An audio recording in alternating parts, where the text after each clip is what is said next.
One chance ride. Buses rattle across the old bridge. Hawkers call out breakfast. And dreams sometimes feel more real than the morning mist. On this day, Tega's dream was a warning, or so it seemed. What started as a routine trip to a job interview would become a ride he'd never forget. The bus smelled of dust and engine oil. Tega sat by the door, clutching his brown envelope so tightly that his knuckles ached. The early morning streets of Muti were dim, mist curling above the road as the bus rattled across the near-empty Muti bridge. A woman in a faded maroon scarf sat by the window, humming softly. Two men in dark shirts sat at the far back, silent and watchful. The driver's eyes kept flicking to Tega through the rearview mirror. The conductor's grin never reached his eyes. Something about the ride felt wrong. When the driver suddenly turned off the main road and slowed beneath the bridge, Tega's heartbeat spiked. "Oga driver, why you stop here?" "This no be Ivy," he said, voice unsteady.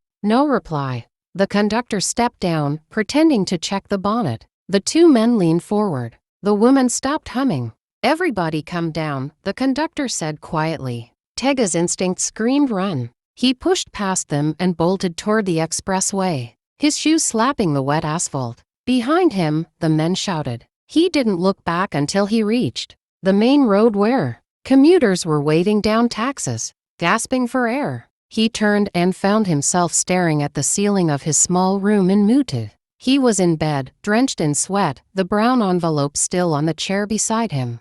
The first rays of dawn slipped through the curtain. "It was a dream," he whispered, pressing a hand to his chest. "Thank God, just a dream." His wristwatch read 5:15 a.m. A bus horn blared outside. Tega hesitated, then stood up. Dream or not, he had an interview with Straight on Construction in Ivy, and he couldn't be late. He dressed quickly, grabbed the envelope, and stepped out into the misty morning. At the junction, a yellow Danfo screeched to a stop. The conductor leaned out, calling, "Midi, Ivy Street. Enter quick." Tega froze. It was the exact same bus from his dream. The chipped yellow paint, the weary driver, the conductor's sharp grin.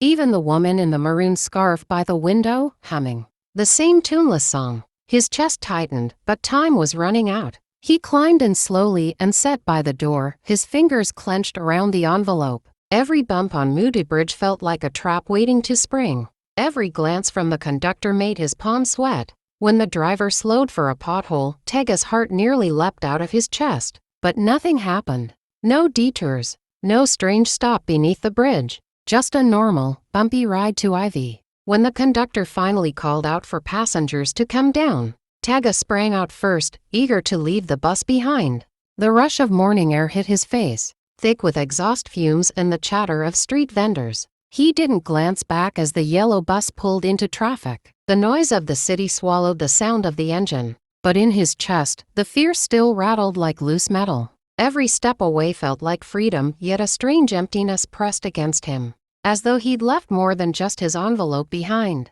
It was only when he reached the junction that he realized his hands were empty. His stomach dropped. The brown envelope, his CV and invitation letter, was still on the bus seat. The yellow Danfo was already gone, swallowed by the morning traffic. Breathless and confused, Tega pulled out his phone to check the time. 7:48 a.m. He was almost late. A new notification blinked at the top of his screen and unread. Email from Straight on Construction. He opened it with trembling fingers. "Dear applicant, we regret to inform you that the interview for October 6th has been postponed due to unforeseen circumstances. A new date will be communicated." The email had been sent the previous day. Tega stared at the screen, frozen on the busy sidewalk as people hurried past. All the fear, the strange déjà vu of the ride, the loss of his envelope for an interview that never even held. He lowered the phone slowly, unsure whether to laugh or curse, the echo of the woman's humming lingering in his ears. Sometimes, the scariest part of a journey isn't the road ahead, but the thoughts we carry with us. Thanks for listening to One Chance Ride. Stay safe out there, and check your emails. Thank you so much for watching One Chance Ride. If you enjoyed this story, please like, comment, and subscribe for more interesting stories. See you in the next one.